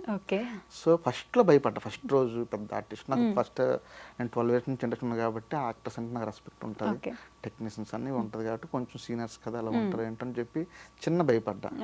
అసలు ఆవిడ అసలు ఏం ఉండదండి ఆవిడకి. గుడ్ మార్నింగ్ అని డైరెక్ట్గా అన్నారు. మేడం గుడ్ మార్నింగ్ మేడం అన్నారు. సరే ఈరోజు సీన్స్ ఏంటని చెప్పి అన్నారు. సీన్స్ కట్టించాం, చాలా బాగా చేశారు. అండ్ దాంట్లో మేకప్ ఓల్డ్ గెటప్ ఉంటుంది. ఓల్డ్ గెటప్ మేకప్ దాదాపు 1.5 hours పడుతుంది. అది 1.5 hours 2 hours అది వేసుకున్న తర్వాత మళ్ళీ 15 minutes 30 minutes మళ్ళీ చేంజ్ చేస్తూ ఉండాలి. ఇబ్బంది పడతా ఉంటారు. కానీ ఆవిడ అంత ఓపిక్గా మేకప్ వేసుకొని కూడా సీన్లోకి వచ్చారంటే షార్ట్ అండి. ఇంకా ఆవిడ ఇన్వాల్వ్ అయిపోయి డెత్ సీన్ ఒకటి ఉంటుంది. ఆ డెత్ సీన్లో దాదాపు ఒక 45 to 50 minutes అలా పడుకునే ఉన్నారు. మేము కెమెరా యాంగిల్స్ అటు ఇటు మారుస్తున్నా సరే ఆవిడ లేచి ఏదో షార్ట్ గ్యాప్లో సార్లు చూసుకోవడం అవి ఏమీ లేవు. జస్ట్ అలాగే పడుకున్నారు. ఆ సీన్ అంతా అయిపోయి 2-3 hours అయిపోయిన తర్వాత మధ్యలో అంటే ఒక 45 minutes కంటిన్యూ అలా పడుకుని ఉన్నారు. సీన్ అందరూ ప్రాపర్ ఆర్టిస్టులు అందరూ ఉన్నారు. సో ఆవిడేమనుకున్నారంటే ఇప్పుడు నేను లేచి వెళ్తే వీళ్ళందరూ రిలాక్స్ అవుతారు, మళ్ళీ ఇదంతా కన్ఫ్యూజ్ అవుతుందని చెప్పి ఆవిడ అలానే పడుకున్నారు. అక్కడ దాదాపు క్యారెక్టర్ ఆర్టిస్టులు మామూలు సపోర్టింగ్ యాక్టర్స్ కలిపి 35 members ఉన్నారు ఆ ఫ్రేమ్లో. అందరూ అలాగే ఉన్నారు, ఆవిడ అలాగే ఉన్నారు. ఇది ఒక లెవెల్ అయితే నెక్స్ట్ లెవెల్ ఏంటంటే శ్మశానంలో అది గ్రేవ్యార్డ్ సీన్ ఉండేటప్పుడు మంచి ఎండ. అసలు బేసిక్గా డమ్మీలో డూప్లో పెడితే లాంగ్ షాట్ కాదు. మేడం సస్యమేర ఒప్పుకోలే. సుచిత్ర మేడం కొరియోగ్రాఫర్, సాంగ్ అది. ఓకే, కెమెరా ఎక్విప్మెంట్ 250 మంది, అంతమంది జూనియర్స్, క్యారెక్టర్ 400 మంది సెటప్. సో ఇది చేసేటప్పుడు మేడం అలాగొచ్చి ఆ రియల్ పాడి మీద ఏదైతే ఉందో అలా పడుకొని ఆ పేడ పిడకలు ఏవైతే ఉంటాయో అది ఫేస్ మీద అలా పెట్టి ఆ తులసాకులు నోట్లో పెట్టి ఆ కర్రలు కూడా పైన పెట్టి ఓకే అని చెప్పేసి సాంగ్ స్టార్ట్ అని చెప్పేటప్పుడు ఆ కెమెరా అలానే ఉండేవారు. మళ్ళీ కట్ అనగాని చెప్పి మళ్ళీ లేచిపోవడం ఎందుకంటే లేచిపోతే ఇది మొత్తం పడిపోద్దని కాబట్టి చెప్పి అలాగుండి జస్ట్ ఆ పిడక తీసి గొడుగు పట్టేవాడు అసిస్టెంట్ అంతే. మళ్ళీ ఓకే అనగానే మళ్ళీ గొడుగు తీసేవారు. ఇప్పుడు గొడుగు అయినా 2 నిమిషాలకు ఒకసారి వస్తుందా? అలా కాదు. మేడం గారు 3 కెమెరాస్ ఉన్నాయి. అప్పుడు 3 కెమెరాస్ కాబట్టి దాదాపు ఒక 8 minutes 9 minutes 13 minutes ఉండేది. అలాగే ఎండలా స్ట్రైట్గా పడుతుంటే మేడం అలానే ఉన్నారు ఫుల్ డే 2 days అనుకుంటా. అంత డెడికేషన్. అసలు నేను ఫిదా అయిపోయి లాస్ట్లో ఎప్పుడైతే ఆ రోజు ప్యాకప్ చెప్పినప్పుడు కూడా మేడంకి అందరి ముందు థ్యాంక్స్ చెప్పుకుంటూ అప్రిషియేట్ చేసి అంటే ఆవిడకి ఎన్నో పవర్స్. అంత డెడికేషన్ ఆర్టిస్ట్ని నా 12 years కెరియర్లో నేను ఎప్పుడు చూడలేదు. చాలా మంచి యాక్టర్స్తో వర్క్ చేశాను కానీ ఎంత డెడికేషన్గా అయితే ఎప్పుడు చూడలే. ఆవిడ కూడా సెట్లోకి వచ్చారంటే ఆ పేపర్స్ అవి చూసుకోవడం, డైలాగ్ 1 or 2 times బెటర్మెంట్ చేసుకుంటారు. మేడం నాకు ఏదో కొడుతుంది మేడం అనేసి అన్నాం అనుకోండి, ఇంకో వేరియేషన్ మార్చేవారు. ఎందుకో సింక్ అవ్వట్లేదు మేడం అనుకున్నా, అవునా అయితే ఇంకోటి చూసుకుందాం అని చెప్పి ఇంకో ఎక్స్ప్రెషన్ ఇచ్చేవారు. వాళ్ళు దాదాపు ఎప్పుడు కూడా సీనియర్ యాక్టర్స్ నేను ఎప్పుడూ ఆవిడ ఫీల్ అవ్వలేదండి. నేను యాక్టర్స్ని డైరెక్టర్కి ఏం కావాలి అది ఇవ్వాలి, అదే ఉండేది. అంతే ఎక్స్పీరియన్స్ అనేది నాకు ఫస్ట్ టైం ఆవిడతో నాకు చాలా బాగా అనిపించింది. ఓకే. అండ్ మురళీమోహన్ గారు అంటే సీనియర్ కదా, ఇప్పుడు అలాంటి ఎండలో ఆయన కూడా అక్కడే ఉండాలి చేయాలి అంటే ఆయన వయసుకి కొంచెం మనం రెస్పెక్ట్ ఇస్తాం ముందు, ఆయన ఎలా తీసుకుంటారనే దానికంటే. సో ఆయనతో ఎలా ఉండింది అప్పుడు? ఫస్ట్ ఆఫ్ ఆల్ వయసు అనేది నేను ఆయన ఫస్ట్ డే సెట్లో ఉంటప్పుడు వయసు అని మర్చిపోయాను నేను. ఓకే. ఆయన నాకంటే యంగ్ ఆయన. ముందు రోజు ఆయన మేకప్ మ్యాన్ రాము గారు చెప్తారు ఫోన్ చేసి, రేపు సార్ 8 గంటలకు రావాలమ్మా అంటారు. నేనేమో ఆలోచించేవాడిని, సీనియర్ యాక్టర్స్ కదా సార్ వస్తారు, సరే ఒక ఆయన 9 కల్లా వస్తే నాది సెకండ్ షాట్ పెట్టుకుంటే 9:30 అనుకో, బ్రేక్ఫాస్ట్ అయిపోతే 10 షాట్ పెట్టుకుని సరిపోతుంది, మేకప్ హాఫ్ అన్ అవర్ చెప్పి అనుకుంటాం. సార్ మీరు ఒక 9కి వచ్చి 8:30కి వచ్చాను సార్ అంటే ఆయన 8:15 వచ్చేసేవారు. వచ్చి అందరికి కూడా సెట్లో అందరికి షేక్ హ్యాండ్స్ ఇచ్చి ఏమంటే బాగున్నారా ఏమంటే బాగున్నారా అని చెప్పి అందరినని అప్పుడు ఆయన కూర్చొని మేకప్ వేసుకుని ఒక హాఫ్ అన్ అవర్లో మనం చెప్పిన టైం కంటే ఒక హాఫ్ అన్ అవర్ ముందే ఆయన రెడీ అయ్యి విత్ మేకప్తో వచ్చి చైర్లో కుర్చీ వేసుకొని ఆ పేపర్స్ పట్టుకొని చైర్ సెట్లో కుర్చీ వేసుకొని పేపర్స్ పట్టుకొని అలా చూసేవారు అంతే. ఆ డే మొత్తంలో మళ్ళీ మధ్యాహ్నం బ్రేక్ కంటప్పుడు సార్ వెళ్ళేవారు. అబ్బా. అప్పుడు దాకా ఆయన పేపర్ పెట్టుకొని ప్రిపేర్ అవ్వరు, ఎవరైనా చేస్తున్నా అబ్జర్వేషన్ చేస్తుంటారు. సార్ ఖచ్చితంగా వర్క్ ఎలా నడుస్తుంది డైరెక్టర్ గారి నుంచి. నాకు కొంచెం భయం వేసేది, ఎందుకంటే షార్ట్ గ్యాప్ అని ఆయన కొంచెం పక్కనే ఉండేవారు. నాకు యాక్షన్ చెప్పినప్పుడు ఏమనుకుంటారు ఏంటో అని చెప్పి చిన్న టెన్షన్ ఉండేది. ఆయన మాత్రం ఏం లేదు, ఆయన పని ఆయన చదువుకుంటారు వెళ్ళేవారు. ఒకసారి సర్లే ఇంకో యాంగిల్ తీసుకున్న వాళ్ళే అని చెప్పేసి ఆయన ఒకసారి రోల్ అయినా ఆయన అనేవారు, లేదు డైరెక్టర్ మళ్ళీ ఒకసారి 1 more తీసుకుందాం అనేవారు. అబ్బా దేవుడే మనసు అనుకున్నాడు. నాకు ఎక్కడ చిన్న కొట్టింది, ఏదో మిస్ అయిందేమో, సర్లే ఇది క్లోజ్లో పడదు మిడ్లో పడదు ఎందుకు ఇబ్బంది పెట్టడం ఆర్టిస్ట్ అనుకుంటే ఆయన అనేసేవారు, ఇది ఇంకోసారి తీసుకుందాం అనేవారు. అప్పుడు నాకు హ్యాపీ అనిపించింది అబ్బా అని చెప్పేసి. సో అలాగా నేను వర్క్ చేసినప్పుడల్లా నేను గ్రేట్గా ఫీల్ అయ్యేవాడిని. నిజంగా ఇది పూర్వజన్మ సుకృతంలో అనిపించింది. ఫస్ట్ సినిమాకి ఎంత గోల్డెన్ యాక్టర్స్ నాకు దొరకడం. సో బెటర్మెంట్ అనేది నాకు ఎక్కడో చిన్న అనిపించినా మరి వాళ్ళకి అనిపించేదే ఎవరు చెప్పారు నాకు తెలియదు, కానీ ఆన్ సెట్లోనే ఇది ఇంకోసారి తీసుకుందాం అమ్మా అని చెప్పి అనుకునేవారు. ఒక మళ్ళీ ఇద్దరు షూట్ అప్పుడు మ్యాచ్ అయ్యేది, మిస్ మ్యాచ్ అయినప్పుడు కూడా సార్ అంటే ఆమని గారు డైరెక్టర్ కాకపోతే ఇంకోసారి తీసుకుందామా అనేవారు. అంటే వాళ్ళు ఎలా ఆలోచించారంటే కొత్త అబ్బాయి డెబ్యూ డైరెక్టర్ యంగ్ ఇబ్బంది పడుతున్నాడేమో అడగడానికి ఇబ్బంది పడుతున్నామో, ఇంకోసారి తీసుకుంటే హ్యాపీ కదా అనగానే ఇంకోసారి తీసుకునే వాళ్ళు. మురళీమోహన్ గారికి ఏమైనా డూప్ అట్లా వాడారా సార్? అసలు ఆయన ఒప్పుకోనండి. నేను ఒక సందర్భం అన్నాను, సార్ పడవ సీన్స్ ఉంటాయి, ఆ పడవ సీన్లో కొంచెం వెళ్ళే సీన్ ఉంటుందండి కొంచెం. అంటే అప్పుడులో ఈ లంకల గన్నవరం ఏదైతే ఉందో దానికి ఎప్పుడు వర్షాలు పడుతుండేది. వర్షం పడిందంటే గోదావరి మధ్యలో ఉండేది, ఆ ఊరు చుట్టూ గోదావరి మధ్యలో ఉండేది. వర్షాలు పడేటప్పుడు గోదావరి మునిగిపోయేది అన్నమాట. సో అప్పుడు చాలా ఇబ్బంది పడేవారు. అంటే ఇప్పుడున్నంత ప్రకృతి అంటే ఇప్పుడు అంతా పొల్యూట్ అయిపోయింది, అప్పుడు చాలా ప్యూరిటీగా ఉండేది. వర్షం పడే టైంలో వర్షం పడేది, ఎండ కాసే టైంలో ఎండ కాసేది, అలా ఉండేది. కొంచెం వర్షపాతం ఎక్కువ ఉండేది ఆ గోదావరి ఏదైతే ఉందో అక్కడ. సో ఎక్కువ లంకల గన్నవరంలో వర్షాలు ఎక్కువ వచ్చేది, పడవ ప్రయాణం ఎక్కువ ఉండేది. అందుకే ప్రయాణికులకి నిత్యం ఆవిడ అన్నం దానం పెట్టేది. సో ఇలాంటి సీన్స్ అప్పుడు కొంచెం ఒక 2-3 ఎపిసోడ్స్ ఉన్నాయి. వాళ్ళు అని ఎవరైతే 5th జనరేషన్ వార్స్ ఉన్నారో వాళ్ళు ఇచ్చిన ఇన్పుట్స్ బట్టి రాసాం. ఆ సీన్ అప్పుడు సార్ ఎందుకు మీరు కూర్చోండి సార్, అది కొంచెం అలా చేద్దాం, వేరే డబుల్ బాడీ పెడదాం డూప్ని పెడదాం అంటే, లేదు డైరెక్టర్ గారు మీరు అది పెడితే ఆ ఫ్లేవర్ పోద్ది, నేనే చేస్తాను ఏం పర్లేదు అన్నారు. నేను కొంచెం భయపడేవాడిని. ఆయన మాత్రం నో డౌట్ నేను చేస్తాను, మీరు అలా పెట్టద్దు డబుల్ బాడీ డూప్ కట్టొద్దు నేనే చేస్తాను చెప్పేసి, ఈ వయసులో మీరు అన్న వయసు అని చెప్పేసి అప్పుడు అనిపించింది నాకంటే యాంగర్ అని చెప్పేసి. అలా అంతా సపోర్ట్ చేసేవారు. సో సినిమా గురించి అయిపోయింది. ఇప్పుడు డొక్కా సీతమ్మ గారు అంటే ఆంధ్ర మన గోదావరి సైడ్ ఉండే వాళ్ళని విషయం అందరికీ తెలుసు. తీస్తున్న డైరెక్టర్ ఏ ఊరు, ఎటు సైడ్, తూర్పు గోదావరి, ఈస్ట్ గోదావరి, వెస్ట్ గోదావరి అనే డౌట్ వస్తుంది కదా సార్. సో మీరు ఎక్కడి నుంచి? మాది ఈస్ట్ గోదావరి కాదు వెస్ట్ గోదావరి కాదండి. నాది విజయనగరం డిస్ట్రిక్ట్, పోస్పాటి రాగం మండలం, పేరాపురం విలేజ్ అండి. శ్రీకాకుళానికి వైజాగ్కి మిడ్డు. మా ఊరు నుండి హైవే పక్కనే ఉంటుంది మా ఊరు. శ్రీకాకుళంకి 50 కిలోమీటర్లు, వైజాగ్కి 50 కిలోమీటర్లు మిడ్లో ఉంటుంది. అది విజయనగరం డిస్ట్రిక్ట్ అండి. కేవలం ఈస్ట్ గోదావరి తీయాలి వెస్ట్ గోదావరి తీయాలి లేదండి, ఎవరైనా చేయొచ్చు. ఒక మంచి సినిమా చేద్దాం అనుకున్నప్పుడు ఒక తెలుగువాడిగా ఒక తెలుగు ఆవిడ చరిత్ర తెలుగు వాళ్ళందరికీ తెలియాలి. అందులో మా పవన్ కళ్యాణ్ గారు చెప్పారు కాబట్టి, ఆవిడ గురించి చెప్తున్నారు కాబట్టి, సో అందరికి తెలుస్తుంది, ఈజీగా రీచ్ అవుద్ది. మీడియా ద్వారా అయితే ఎక్కువ వెళ్తుంది, సినిమా ద్వారా అనేది అని చెప్పి తీయడం జరిగిందండి. అండ్ ఇప్పుడు టెక్నీషియన్స్ గురించి మాట్లాడుకున్నాం, సినిమా గురించి మాట్లాడుకున్నాం, క్యాస్ట్ గురించి మాట్లాడుకున్నాం, క్రూ గురించి మాట్లాడుకున్నాం. మీ గురించి వచ్చిన అందరికి పూలదారి ఏం వెయ్యరు కదా సార్, అది కూడా సినిమా ఫీల్డ్ లో చాలా కష్టం కదా. సో స్టార్టింగ్ లో సపోర్ట్ చేసే వాళ్ళ, లేదంటే ఏమవుతావు నీకు అవసరమా ఇప్పుడు ఈ ఫీల్డ్ అంతా, గమనం ఏదైనా జాబ్ చేసుకోవచ్చు కదా, ఎలా ఉండింది అప్పుడు మీకు పరిస్థితి? మా ఊర్లో అంటే నేను వచ్చి ట్రై చేశాను, పండగల గట్ట వెళ్తుంటాం కదండి, పండగల గట్ట వెళ్ళేటప్పుడు ఒక అతను కామెంట్ చేశాడు, మన లైఫ్ అప్పుడు 50 రూపాయలు పెట్టి సినిమా టికెట్ కొనుక్కొని సినిమా చూసినట్లే ఉండాలి తప్ప సినిమా తీసినట్లు ఉండదు అబ్బాయి, ఏంటి అక్కడ చాలా పెద్ద పెద్ద వాళ్ళందరూ ఉన్నారు, ఏం గెయిన్ అవుతుందని చెప్పేసి కెరియర్ కొత్తలు అన్నారు 2-3 years తర్వాత.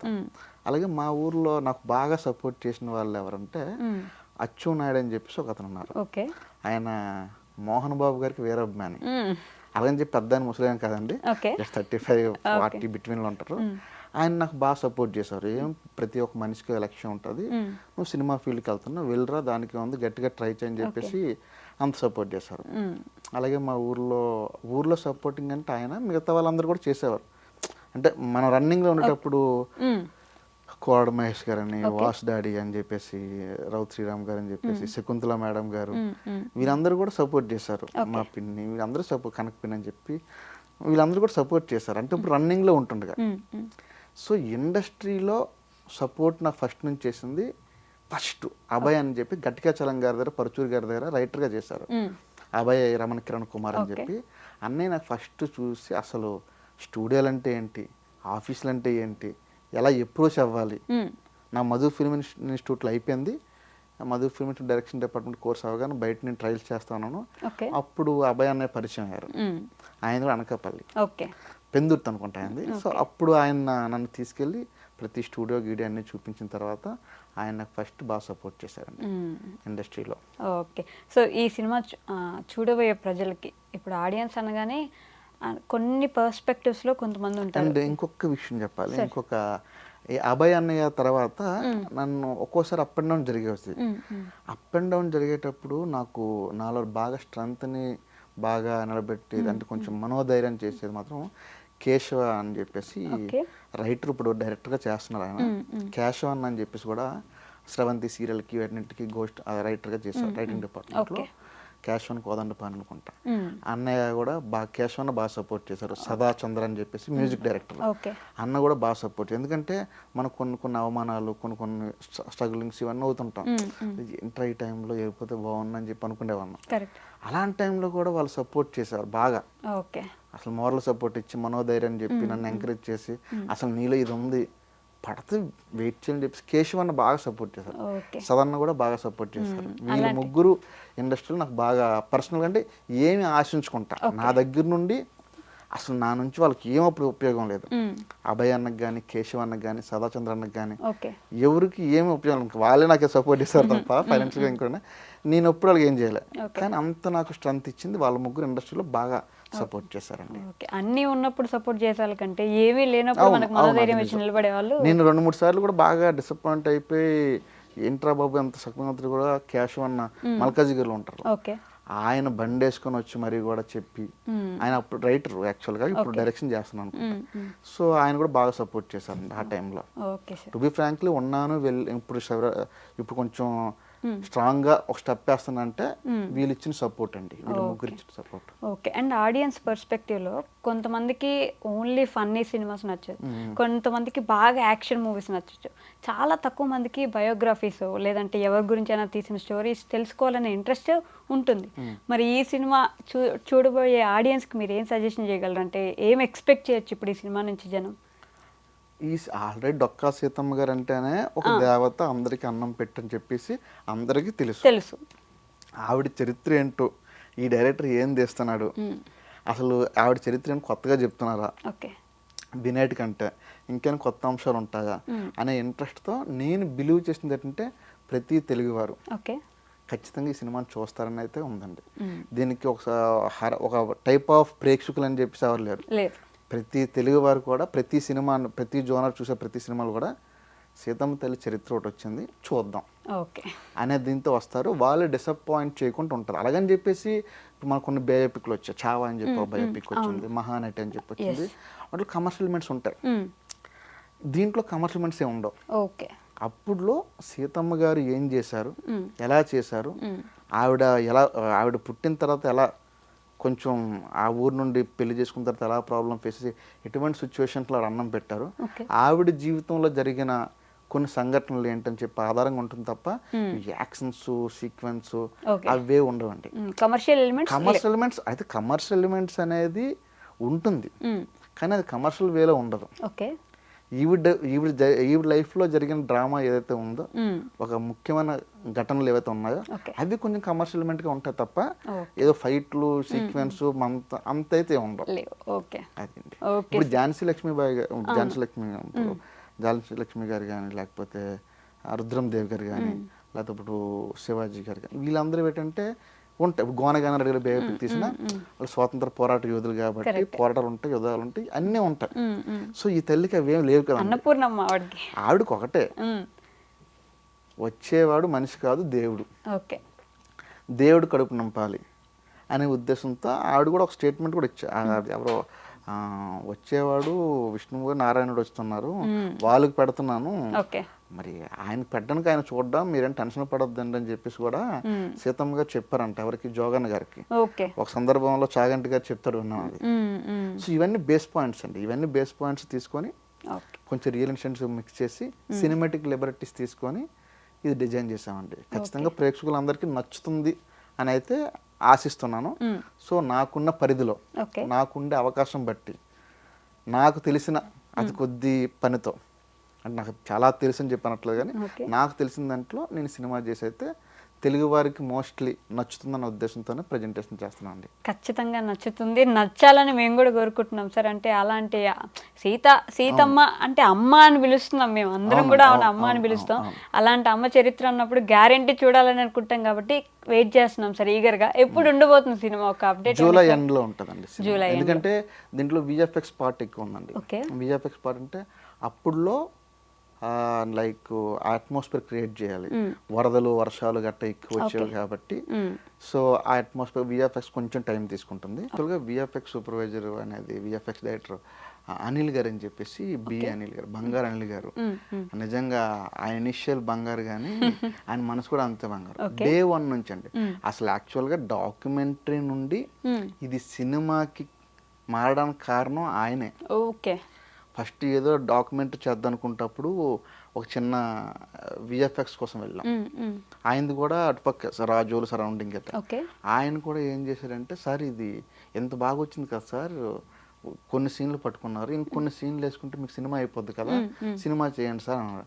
నాకు చేయాలని ఉంది సార్, కాకపోతే బడ్జెట్ ఇదంతా విఎఫ్ఎక్స్ అంటే, సార్ మీరు బడ్జెట్ విషయం పక్కన పెట్టండి సార్, ఒక మంచి సినిమా చేస్తున్నారు, నా సపోర్ట్ నేను చేస్తాను, అది ఎంతవరకు నేను చేస్తాను సార్, నేను బేరబుల్ చేసిన నేను చేస్తాను, కానీ ఎందుకు సార్ మీరు చిన్న డాక్యుమెంటరీలు తీసి యూట్యూబ్ వరకు ఎందుకు, సినిమాటిక్గా పొటెన్షియల్ ఉంటుంది అని చెప్పేసి అన్నారు ఆ డాక్యుమెంట్ టైంలోనే. ఆ తర్వాత నేను 2-3 సీన్లు కూడా చెప్పేటప్పుడు చాలా ఖర్చు అవుతాయండి విఎఫ్ఎక్స్ కదా అని చెప్పండి. ఆయన 2Dలో చేసి 3Dలో చేసేసి, సార్ మేము అనుకున్న సీన్ ఇదిగోండి అని చెప్పేసి వేరే ఇంకొక 3D యానిమేటర్ ఎవరో సంథింగ్ తీసుకొచ్చి వాళ్ళతో ఆయనే మాట్లాడుకొని షూట్ అప్పుడు కూడా 1 MP కూడా తీసుకుంటా, ₹1 కూడా తీసుకుంటా ఆయన సెట్లోకి వచ్చి. యాక్చువల్లీ విఎఫ్ఎక్స్ డైరెక్టర్ రోజుకోసం చాట్ చేస్తారు, ఆయన చాట్ చేయకుండా దగ్గరుండి అబ్జర్వ్ చేసి, సార్ అది పెట్టుకోండి, ఇది పెట్టుకోండి, ఇది గ్లేర్ వస్తుంది సంథింగ్ విఎఫ్ఎక్స్ కోడింగ్ లో ఆయన అలా చేసి అంత బాగా సపోర్ట్ చేస్తుండే విఎఫ్ఎక్స్ డైరెక్టర్. ఆయన కూడా నేను టెక్నీషియన్ లో ఆయన కూడా చాలా థ్యాంక్స్ చెప్పాలి. అండ్ ఎడిటర్ ఆయన శ్రీకృష్ణ గారు అని చెప్పి, అత్తులూరు శ్రీకృష్ణ గారు అని చెప్పి, ఆయన కూడా ఎడిట్ చేసినప్పుడు కూడా షూట్ కి సెట్ లో 1-2 సార్లు వచ్చారు. సో మేము రష్ ఇచ్చినప్పుడు కూడా ఆయన కూడా సాంగ్ ఫస్ట్ కట్ చేసినప్పుడు ఆ సాంగ్ విషయంలో కూడా ఆయన కేర్ తీసుకొని, సార్ ఇక్కడ ఇవి ఉండాలి, ఇవి ఉంటాయి, ఇది అక్కడ మిస్ అయింది సార్, అది ఎందుకు కొడుతుందని చెప్పి అంటే ఆయన ఫోన్ చేసేవాడు. సెట్లో ఉంటే నాకు ఫోన్ చేసేవాడు. ఎందుకంటే సార్ ఇప్పుడు ఆ లొకేషన్లో అది అయిపోయింది అనుకోండి, ప్యాకప్ అయిపోయింది అనుకోండి, ఏదైనా కావాలంటే మళ్ళీ మీరు షూట్ పెట్టుకోవాలి. సో నేను రష్ చూసానండి, ఇది వచ్చింది, ఇది ఎందుకు మిస్ అవుతుంది ఆ లొకేషన్ కాబట్టి ఇది ఒకటి తీసుకోండి సార్ అని చెప్పినవారు ఆన్లైన్ ఫోన్ లోనే. ఇప్పుడు ఒక లొకేషన్ షూట్ చేసినప్పుడు 3-4 డేస్ చేసేవాళ్ళం, ఏ రోజు రష్ ఆ రోజు డిఐటి పంపించేసేవారు. సో ఆయన చూసుకునేవారు, రష్ చూసుకునేటప్పుడు ఆర్డర్ వేసేసేవారు, ఫాస్ట్ గా ఆర్డర్ వేసేవారు. ఆర్డర్ వేసినప్పుడు ఎందుకని అనేవారు, సరే మీరు ఆ లొకేషన్ లో ఉన్నారు కదా, ఇంకా ఆర్టిస్ట్ ఉన్నారు అన్నాడు. నేను చేసిన ఆర్ట్ అంటే, సార్ ఆవిడ ఒకసారి ఈ యాంగిల్లో తీసుకోండి సార్, ఎందుకు కొట్టింది ఇది కొంచెం ఇది చేసుకోండి అని చెప్పి అనేవారు. అంత బాగా నా టెక్నీషియన్స్ అంతా సపోర్ట్ చేశారండి. అవునా ఓకే అని చెప్పి మళ్ళీ మా డిఓపి సార్ చెప్పగానే ఓకే తీసుకోమని చెప్పి ఆర్టిస్ట్ని పిలిపించి ఇలా తీసుకుంటే అలాగా ఎడిటర్ గారు కూడా సపోర్ట్ చేశారండి. మా అనిల్ గారికి విఎఫ్ఎక్స్ ఎడిటర్ గారికి కూడా థ్యాంక్స్ చెప్పాలండి. Okay sir, thank you so much. ఎందరో మహానుభావుల్లో డొక్కా సీతమ్మ గారు ఒకరు. మన ఆంధ్రులకి ఆవిడ అన్నపూర్ణమ్మ. అలాంటి సినిమా వస్తుందంటే ఖచ్చితంగా తెలుగు ప్రేక్షకులు అందరూ మనం చూసి వాళ్ళకి ఇచ్చేదేం లేదు, మనమే ఆవిడ గురించి తెలుసుకోవాల్సిన అవసరం గ్యారంటీ ఉందని చెప్తాను. సో జూలై ఎండింగ్లో సినిమా అయితే వచ్చేసింది, మిస్ అవ్వకుండా మనందరూ సినిమా చూసేద్దాం. That's all for today guys, will meet in the next interview. Until then take care, bye by.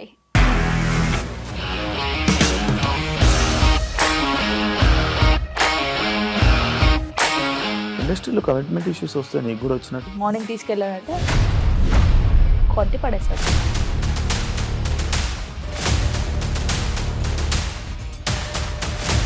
ఒక్కళ్ళు కూడా చూడలేదు ఈ సినిమా అని చెప్పడానికి కూడా చాలా ధైర్యం కావాలి. అది నిజం కదా, దాంట్లో ధైర్యం ఏంటి? ఇది నెక్స్ట్ డే ప్లేట్ మార్చేస్తే తప్పు కదా. As of now we're comfortable this అని నేను అనుకుంటున్నాను. రష్మిక గారిది మీది ఒకే ఊరు అంట కదా. నీకు కోపం వచ్చిందంటే బాగా తిట్టేత్తరా? తిట్టేద్దామండి. నిజంగా గేమ్ ని ఎలా చేంజ్ చేయగలిగారు? ఏపీఎస్ఎఫ్సి వాళ్ళకి 6 నెలల్లో నేను 6 లక్షలు కట్టా. బిజినెస్ చేయాలనుకుంటే it is as difficult as riding a tiger.